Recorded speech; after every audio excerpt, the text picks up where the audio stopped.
మనిషి జీవితం ప్రాణం కూడా నీటి మీద బుడగ లాంటిది.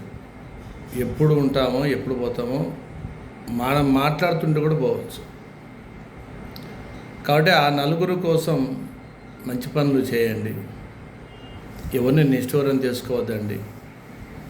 ఇంకొంతమంది నిజాయితీగా పోయేవాడు పట్ల కొంతమంది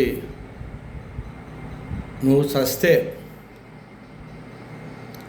నిన్ను మోయడానికి ఆ నలుగురు రారు, అంత నిజాయితీగా బతుకుతే ఎట్లా నువ్వు అందరితో నిష్ఠూరం అవుతున్నావు, అవసరమా నీకు అంటే చెప్పేవాళ్ళు కూడా ఉంటారు.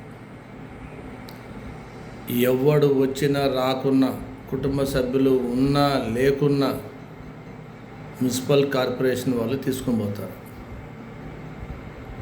మంచి గుడ్డలు కట్టేసుకొని దాన సంస్కారాలు చేస్తారు. కానీ మనిషి ఉన్నంతకాలం నిజాయితీగా బతకాలి, ధర్మంగా బతకాలి. ఇది చాలు మన జీవితంలో.